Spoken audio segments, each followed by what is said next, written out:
지난주에 저희는 가인의 계보와 셋의 계보를 통해서 인간의 업적으로, 아무리 화려한 업적으로라도 우리의 죄를 막을 수 없다는 사실을 우리가 알았습니다. 우리가 칠하는 이 색칠, 그죠? 색의 3요소와 빛의 3요소가 있죠.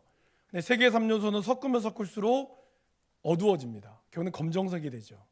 빛의 3요소는 혼합하면 흰색이 되는 거죠. 아무리 우리가 선을 행한다고 해도 우리의 인생을 계속해서 덧칠하다 보면 우리의 인생은 결국 죄로 인하여 어두워질 수밖에 없다라는 것입니다. 우리의 힘만으로는 결코 선해질 수가 없습니다. 또한 죄는 전염성이 매우 강합니다. 아이들을 보면 분명 우리 부모님들께서 좋고 선한 것만을 가르쳐 주셨습니다. 그렇죠? 아이들한테 뭐 욕을 한다거나 잘 하지 않습니다. 적어도 이제 막 아이들 앞에서는 좋은 말만 하려고 하죠. 근데 너무나 기적적으로 아이들은 좋은 말은 싹 잊어버리고 나쁜 말들, 그냥 우연히 스쳤던 그러한 말들은 아이들은 너무나 각인이 잘 되어 있습니다. 우리도 마찬가지죠. 우리가 좋은 말들보다는 나쁜 말에 우리의 신경이 더 많이 쓰인다는 것은 우리가 본질적으로 진노의 자녀인 것을 부인할 수가 없는 대목입니다. 창세기 5장에서 나오는 셋의 계보를 우리에게 창세기는 소개하면서 죄로 인하여 무너졌던 인간이 다시 한번 여호와의 이름을 부르면서 희망을 보여주는 듯한, 그래서 하나님과 동행하는 그러한 삶을 보여주었습니다. 근데 5장 후반에 들어서 라멕이라고 하는, 셋의 자손 중에 라멕이라고 하는 이 사람이 아이를 낳았죠. 그 아이의 이름이 누구였습니까? 바로 노아였습니다. 안위라고 하는 이름의 뜻의 이 노아. 근데 왜 이 노아라는 이름을 지었을까요? 창세기 5장 29절에는 이렇게 이야기하고 있습니다. 이름을 노아라 하여 이르되 여호와께서 땅을 저주하심으로 수고롭게 일하는 우리를 이 아들이 안위하리라. 여호와께서 땅을 저주하셨다는 거예요. 하나님의 백성들이 있고 여호와 이름을 부르는 사람들이 있음에도 불구하고 하나님은 이 땅을 저주하셨다라는 뜻입니다. 그렇다면 그 이유가 무엇일까요? 바로 창세기 6장 1절에서 4절에 우리는 그 이유를 찾을 수가 있습니다. 1절에 이렇게 시작하죠. 사람이 땅 위에서 번성하기 시작할 때 그들에게서 딸들이 나니. 그런 다음에 하나님의 아들들이 사람의 딸들의 아름다움을 보고 자기들이 좋아하는 모든 여자를 아내로 삼았다라고 얘기합니다. 사실 이 본문은 아마 읽으신 분들은 항상 의아해할 수 있는 본문이죠. 도대체 하나님의 아들들이 누굴까? 사람의 딸들은 뭘까? 아들이 최고인가? 딸들은 죄인인가? 이런 여러 가지 의견들을 가운데서 학자들마다도 의견이 다 다릅니다. 그러니까 사실 제가 여기서 여러분들에게 뭔가 학자들의 여러 가지 의견을 소개하는 것보다 이 의견이 이야기하는, 의견은 다르지만 가장 중요하게 전해지는 메시지는 있다라는 것입니다. 그것은 뭘까요? 바로 하나님의 아들들이 사람의 딸들의 아름다움을 보고 자기들이 좋아하는 모든 여자를 아내로 삼았다, 결혼했다라는 뜻입니다. 아니, 결혼이라는 것이 자기가 사랑하는 사람과 결혼하는 게 맞잖아요. 근데 이것이 왜 창세기에서는 문제를 삼았을까요? 오늘 화면에 나오는 저 단어를 보시면 하나님이 사람의 딸들의 아름다움을 보고, 이 보고라고 하는 단어는 바로 히브리어로 라하라고 하는 단어입니다. 그리고 자기들이 좋아하는 이런 것은 톱이라고 하는 단어죠. 모든 여자를 아내로 삼은지라, 라카이라고 하는 히브리어 단어입니다. 이 단어는 여기에만 쓰인 것이 아닙니다. 우리가 너무나 잘 알고 있는 창세기 3장 6절, 바로 아담과 하와가 선악과를 따먹을 때 나오는 단어를 보시면 이렇게 나와 있습니다. 여자가 그 나무를 본즉 먹음직도 하고 보암직도 하고, 그러면서 마지막에 그 열매를 따먹고라는 단어가 나오죠. 자, 여기서 우리가 아까 봤던 아름다움을 보고 선악과 나무를 본즉 라하, 자기들이 좋아하는, 그리고 먹음직도 하고 톱, 그리고 여자를 아내로 삼은지라, 내가 그 열매를 따먹었다는 거예요. 이 말씀은 아담과 하와가 뱀의 유혹에 빠져서 선악과를 따먹기 전에 패턴과 똑같았다라는 것입니다. 결국 그냥 단순히 사랑해서 결혼하는 결혼의 문제가 아니라 성경이 지적하는 바는 하나님의 방법대로가 아니라 자신의 정욕대로, 눈에 보이는 대로 하나님의 말씀대로가 아니라 내가 그냥 좋아하는 나의 감정과 내 눈에 보기 좋은 대로 그렇게 여자를 선택하고 그렇게 가정을 이루었다라는 것입니다. 이 말씀은 아무리 하나님 앞에 택함받은 경건한 사람이라 할지라도 죄의 유혹이 우리를 피해가지는 못한다는 것을 말씀합니다. 여기 계신 분들이 예수님을 믿고 나서 한 번도 죄의 유혹에 빠지지 않으셨습니까? 한 번도 내가 죄 가운데 빠지려고 할 때 하나님이 나를 다 구해주고 하셨습니까? 물론 하나님은 말씀하셨지만 우리는 그것을 선택할 때 우리는 여러 가지 선택을 했다라는 것이죠. 우리가 하나님의 백성이 되었다고 해서 죄의 유혹이 알아서 죄가 왔다가 저 사람은 예수 믿는 사람이지 그럼 가야지 피하는 게 아니라는 거예요. 죄의 유혹은 우리 모두에게도 지금도 저에게도 우리 모두에게도 여전히 유혹과 고난은 우리 가운데 있다라는 것입니다. 죄를 지어서 에덴의 상실을 경험했음에도 불구하고 사람들은 또 잊어버렸습니다. 자기 자신들의 욕망을 쫓아 죄의 길로 들어선 것입니다. 그것을 하나님은 우리에게 말씀하고 있는 것이죠. 무두셀라, 5장에 나왔던 무두셀라, 가장 오래 살았던 969세의 나이로 그의 나이가 성경에 나와 있죠. 그 이름의 뜻은 집을 지키는 자, 창을 던지는 자라는 뜻이었습니다. 그래서 이 무두셀라를 통하여 하나님은 우리에게 두 가지의 중요한 메시지를 주고 계시죠. 그것은 바로 이 땅에서 인간이 살 수 있는 가장 오래 삶을 무두셀라를 통해서 보여주심으로 하나님이 우리가 다시 돌아오기를 누구보다 원하신다라는 거예요. 근데 그것이 무한정하지는 않다는 겁니다.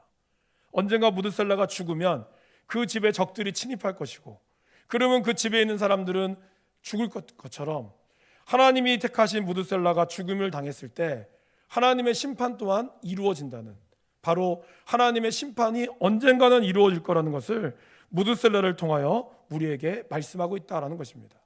그리고 그 심판의 때가 바로 이 6장에서 우리에게 노아의 홍수로 말씀하고 있습니다. 근데 여러분, 좀 아이러니한 것 같지만요, 하나님의 심판이 뭐 때문에 올까요? 질문이 좀 이상한가요? 하나님의 심판은 사실 우리의 죄 때문에 오는 거죠. 그런데 더 정확하게 말씀을 드리면 하나님의 심판은 하나님이 택함받은 사람들이 하나님의 뜻대로 살지 못할 때에 온다는 겁니다. 이미 하나님을 떠난 백성들은 그것으로부터 심판이 임한 거예요. 그런데 하나님이 이제 우리를 통하여 구원받기를 원한 우리들을 통하여 하나님의 나라를 세우기를 원했는데 오히려 하나님의 백성들이 하나님의 뜻대로 살지 않으므로 오히려 세상에 타락해서 왔을 때 하나님은 심판하신다라는 것입니다. 자, 2절 말씀을 읽어보겠습니다. 하나님의 아들들이 사람의 딸들의 아름다움을 보고 자기들이 좋아하는 모든 여자를 아내로 삼았습니다. 그 다음에 3절 이렇게 얘기하죠. 여호와께서 이르시되 나의 영이 영원히 사람과 함께하지 아니하리니 이는 그들이 육신이 됨이라. 바로 하나님의 백성들이 말씀대로 살지 않고 죄가 타락했을 때 예수님의 피로 값주고 산 교회가 예수님의 보혈의 피값을 제대로 하지 못하고 오히려 세상과 똑같이 되었을 때 그때 하나님의 심판이 온다는 거예요. 그래서 우리는 세상에 이 이상한 걸 보면서 도대체 세상이 왜 이럴까라고 얘기하지만 하나님은 그 책임을 우리에게 물으신다는 거예요. 내가 너에게 빛과 소금이라고 얘기했고 내가 너를 위하여 나의 모든 것을 주어서 너를 나의 피값으로 세웠음에도 불구하고 너는 뭐 했냐는 거예요. 너는 그 빛과 소금의 역할을 다 했느냐? 너는 그 소금으로 짠맛을 내었느냐? 그래서 부패한 세상에 네가 너로 인하여 부패한 세상이 막아지고 너로 인하여 맛깔나는 세상이 되었느냐? 하나님은 그거를 우리에게 물으신다라는 거예요. 우리가 세상을 비난하기 전에 내가 먼저 하나님의 말씀대로 살고 있는가를 돌아봐야 할 대목이다라는 것입니다. 여러분, 이미 하나님을 떠난 백성은 하나님의 심판 가운데 있는 거예요. 문제는 하나님의 은혜를 알고 하나님의 그런 능력을 받았던, 성령으로 은혜를 받았던 우리가 그 은혜를 우리가 온전히 간직하지 못하고 예수님의 피값으로 사니 교회답게 나아가지 못할 때 하나님은 그 책임을 믿는 사람들에게 주신다라는 것입니다. 그러기에 우리는 이 심판의 문제를 단순히 예수 안 믿는 사람이 하나님 앞에 지옥 간다 이 차원이 아니라 오늘 하나님의 아들들이, 바로 거룩한 하나님의 백성들이 이 세상의 유혹에 빠져서 하나님의 뜻을 저버리고 살아갔을 때 우리가 비로소 하나님의 심판에 임하였음을, 그리고 하나님의 영을 지닌 인간이 하나님과 관계 맺지 않았을 때 이미 심판이 시작되었음을 우리는 알아야 한다는 거예요. 저와 여러분들이 하나님의 백성이지만 하나님의 말씀대로 살지 않고 그냥 교회로만 발걸음을 한다는 것이 우리가 구원받을 수 있는 문제가 아니라는 겁니다. 이미 하나님은 그 심판을 우리에게 묻고 있다라는 것이죠. 그리고 창세기 6장 3절은 그 기한을 120년이라고 말하고 있습니다. 바로 이 노아가 홍수를 대비해서 만든 그 기간, 하나님은 바로 심판하지 않으시고 또 여전히 그 시간들을 기다려주고 있다라는 것입니다. 문제는 뭘까요? 인간이 자신들의 심판의 때를 알 수가 없다라는 거예요. 알려고 하지 않는다는 겁니다. 오늘 그 다음에 이렇게 나오죠. 당시의 땅에는 네피림이 있었다.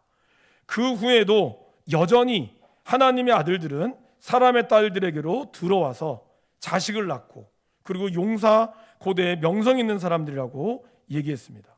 이 네피림, 여러분들 가지고 있는 성경에 아마 번호가 붙어 있다면 왼쪽이나 오른쪽에 아니면 밑에 이렇게 되어 있을 겁니다. 장부라고, 대장부라고 되어 있을 거예요. 바로 덩치가 큰 거인이라는 뜻입니다.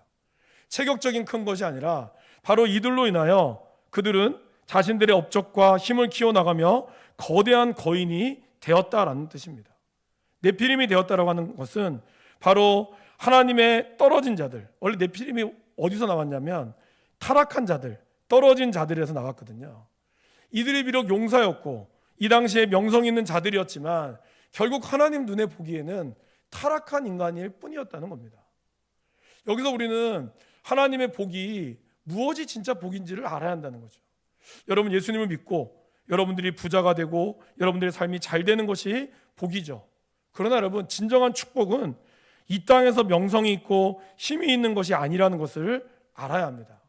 우리는 가인을 통해서 보았습니다. 가인은 성을 쌓았고 그리고 엄청난 많은 발명품들을 만들었습니다. 음악을 만들었고요, 광물을 통하여 여러 가지 많은 다양한 업적들로 그들은 엄청나게 높고 강한 성을 쌓았습니다. 그러나 하나님을 떠난 문명은 훌륭했고 강해 보였지만, 그러나 진짜 무서운 것은 바로 하나님의 영이 떠난 것입니다. 그러게 하나님을 떠난 인생이 결코 복이 아니라는 거예요. 그거를 오늘 성경은 우리에게 말씀하고 있다는 것입니다. 근데 사람들은 어떻게 했습니까? 하나님이 없는 이 세상 가운데서 그들은 마음껏 즐기며 살았습니다. 그래서 그거를 홍수 이전에, 예수님께서 홍수 이전의 삶을 마태복음 24장 38절과 39절에서 이렇게 이야기하고 있습니다. 우리 같이 한번 읽어보실까요? 홍수 전에 노아가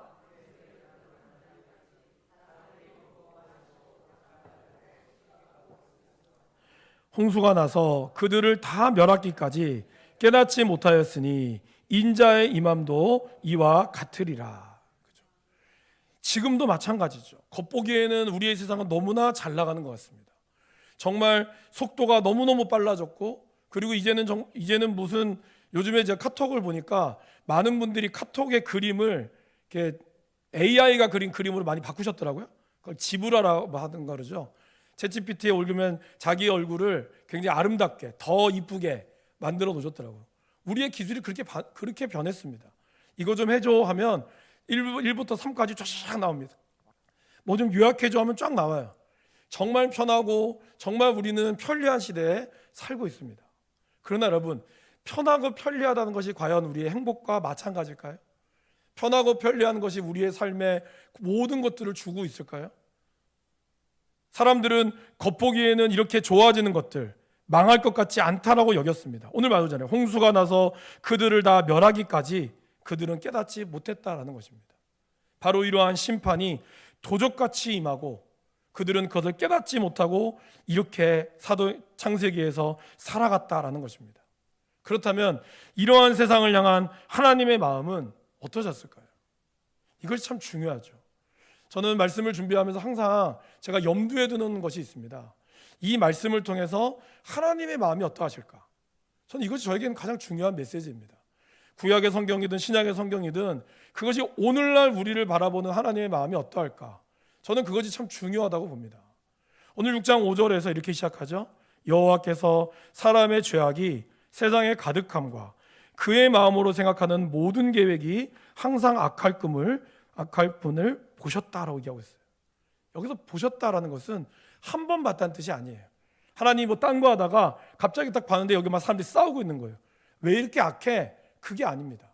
하나님은 꾸준히 이들을 계속해서 지켜본 결과 이들이 죄악이 세상에 가득했고 마음이 생각하는 모든 것이 악했다는 것을 알았다는 거예요. 하나님은 왜 그러면 이걸 가만히 내버려 두셨을까요?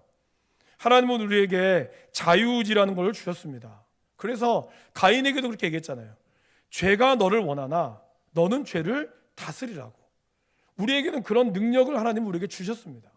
우리에게 지혜를 주셨고 우리에게 명철을 주셨고 하나님의 형상을 따라 하나님과 교제할 때 우리들은 얼마든지 분별할 수 있는 그러한 것을 하나님은 주셨다는 거예요.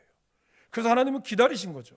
우리의 백성들이 우리의 죄가 끊임없이 우리를 원하고 있지만 문 앞에 엎드려서 언제든지 우리를 넘어뜨리려고 하지만 그러나 그 죄를 다스릴 수 있기를 하나님은 기다리셨다는 것입니다.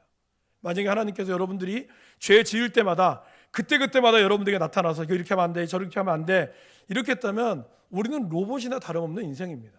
하나님은 우리를 로봇으로 만들지 않으셨어요. 그분의 형상을 따라 그분이 가지고 있는 그런 공유적인 속성, 사랑과 지혜와 분별하는 것들과 그런 것을 통해서 얼마든지 우리가 하나님의 말씀대로 순종할 수 있기를 하나님은 원하셨다라는 것이죠. 그런데 어떻게 되었습니까?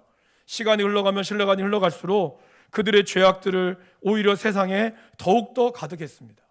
하나님의 백성인 하나님의 자녀들이 오히려 세상의 유혹을 이기지 못하고 넘어져가는 모습을 하나님이 보셨다는 거예요. 그걸 보시는 하나님의 마음은 어떠했을까요? 6절입니다. 땅 위에 사람 지으셨음을 한탄하사 마음에 근심하시고.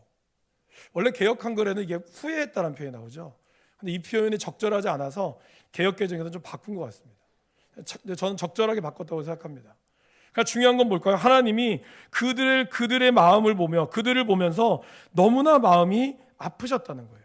그래서 하나님은 어떻게 하셨을까요? 이들을 쓸어버리기로 결심하셨습니다. 여기서 우리는 이런 생각을 할 수가 있죠. 아니 도대체 하나님은 후회가 없으시다고 이야기하면서 왜 이러한 것도 이걸 예측하지 못하셨을까? 왜 하나님은 이걸 가지고 근심하시고 오히려 자기가 만드신 것을 쓸어버리셨을까? 이러한 의문을 우리가 가질 수가 있죠. 여기서 우리는 신학적으로 조금 어려울 수 있지만 두 가지의 단어를 기억하셔야 됩니다. 바로 하나님의 작정과 하나님의 섭리라는 거예요. 하나님은 하나님의 작정, 그리고 또 하나는 하나님의 섭리입니다. 이 두 가지는 어떤 뜻이 있을까요? 먼저 여러분, 하나님의 작정은 변함이 없는 것을 이야기합니다. 그리고 섭리는 작정을 이루기 위한 하나님의 다양한 방법이라고 할 수가 있죠. 자, 좀 쉽게 얘기하면 이런 거죠, 여러분. 제가 저희 집에 있는 여원이 여준이를 밥을 먹이기로 작정을 한 거예요. 애들이 밥을 잘 안 먹거든요. 그럼 작정하면 어떤 방법을 쓸까요? 때로는 아이가 좋아하는 치킨을 사주기도 하고, 이 아이가 아니면 나물 반찬을 안 먹으면 밥에다가 몰래 섞어가지고 주기도 합니다. 그것도 안 되면은 어떻게 할까요? 혼을 내기도 하죠. 꾸짖기도 하죠. 너희가 안 먹으면 다른 거 안 사줄 거야? 협박하기도 합니다. 위협하기도 합니다. 아이들 입장에서는 때로는 아빠가 이렇게 처음에는 이렇게 부드럽게 이야기했다가 또 혼도 냈다가 너무 변덕스러운 것 같잖아요. 근데 부모의 마음은 어떻게 하든지 이 아이를 밥을 먹이기 위한 그런 다양한 방법들을 모색한다라는 것입니다. 하나님의 작정이 그렇다는 거예요. 하나님은 우리를 처음 지으실 때 어떻게 지으셨죠? 너무나 기분 좋게 너무나 기쁘고 매우 기뻐하셨다고 얘기했습니다. 그게 하나님의 작정이에요. 그런데 그러한 인간이 아담의 죄로 인하여 우리의 성품이 어떻게 되었죠? 변질되었습니다. 그래서 그러한 변질된 모습을 솔로몬은 이렇게 고백하고 있습니다. 전도서 7장 29절 말씀입니다. 내가 깨달은 것은 오직 이것이라. 곧 하나님은 사람을 정직하게 지으셨으나 사람이 많은 꾀들을 낸 것이니라. 비록 하나님은 우리를 선하게 지었어요. 근데 죄는 인간으로 하여금 계속해서 꾀를 내므로써 하나님의 기쁨이 되는 원래 기쁨이 될 우리가 이제는 근심과 한탄이 되어버린 것입니다. 그리고 하나님은 이제 우리에게 기쁨을 얻기 위해서, 그리고 우리를 다시 회복시키기 위해서 뭘 사용하셨을까요? 오늘 심판이라고 하는 섭리를 사용하신 것입니다. 그러면 심판이라는 섭리의 뜻을 우리가 이해할 수 있어야 한다는 거예요. 심판의 섭리를 잘못 이해하면 어떻게 될까요? 자녀들이 마치 어머니한테 혼나고 아버지한테 혼나는 것을 잘못 이해하면 뭐가 되죠? 우리 엄마 아빠 나 미워한다, 나 싫어한다, 나는 그래서 다리 밑에서 주워왔는가 봐. 그는 그렇게 오해하고 집을 나가버리는 거예요. 그런데 하나님이, 우리 부모님이 나를 사랑해서 나를 혼냈다고 안다면 오히려 이 아이들은 그들의 잘못을 깨닫고 어떻게 할까요? 부모에게로 돌아온다는 거예요. 그게 뭘까요? 그게 회개죠. 그러니까 결국 하나님의 이러한 작정 앞에 우리가 할 일은 회개밖에 없다는 거예요. 다시 주님께로 돌아오게 하는 그러한 마음이 필요하다는 거죠. 그런데 하나님은 후회가 아닌 회개하며 돌아오기를 원하시지만 사람들은 후회만 할 뿐 회개하지는 않는다라는 것이죠.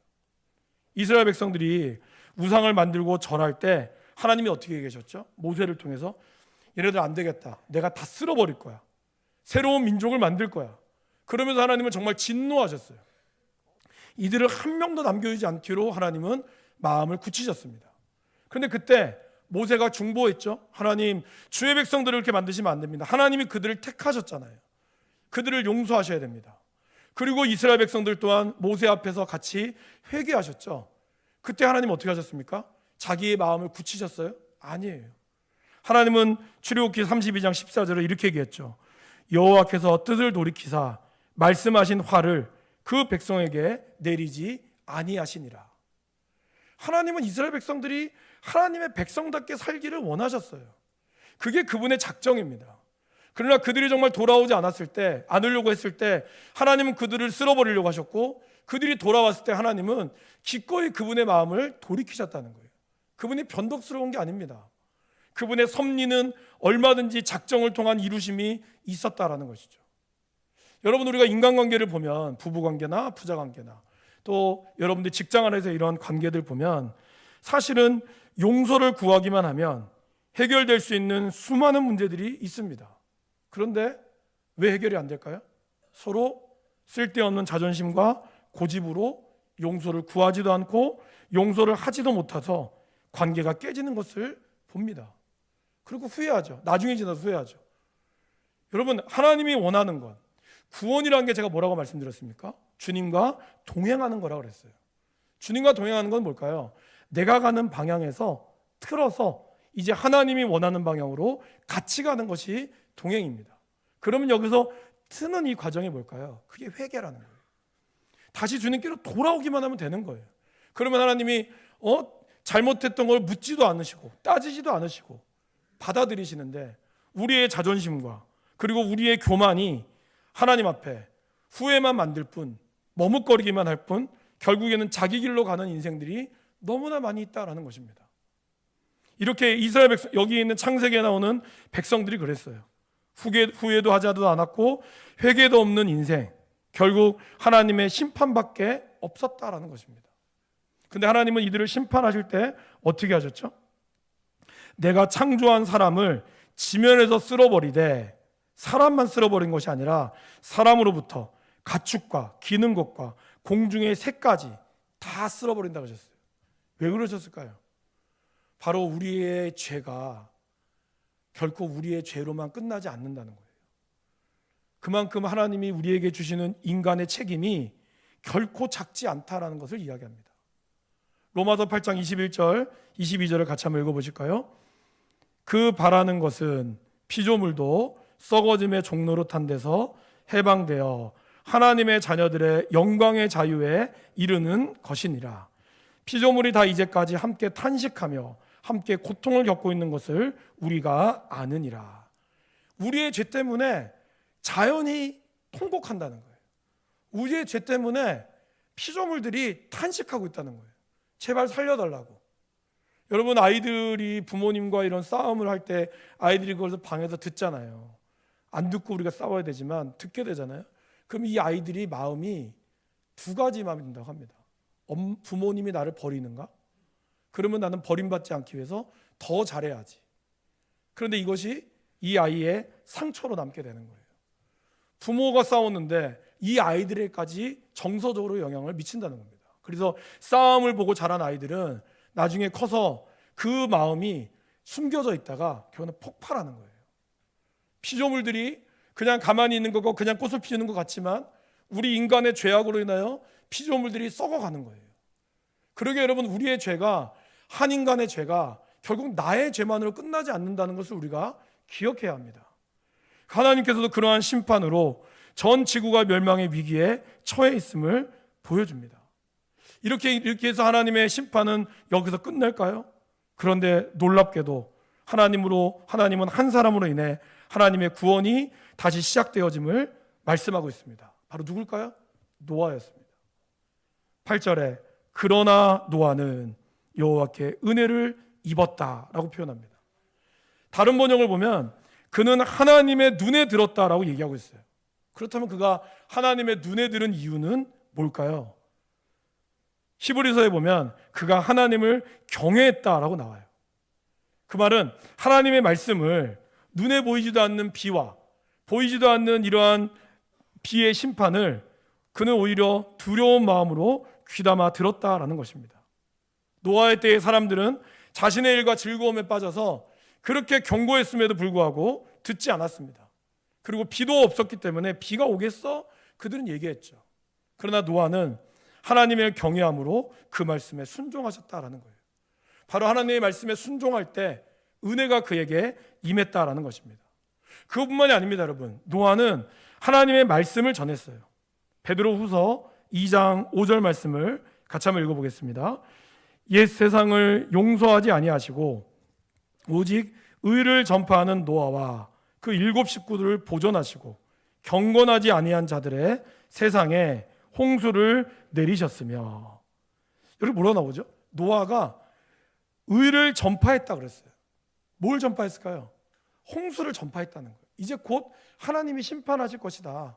그러니 빨리 이 배에 탈 수 있도록 그는 방주를 지어서 자기 가족만 사는 것이 아니라 이 방주를 지은 이유, 그리고 그것으로 인한 하나님의 심판을 계속해서 전했다는 것이죠.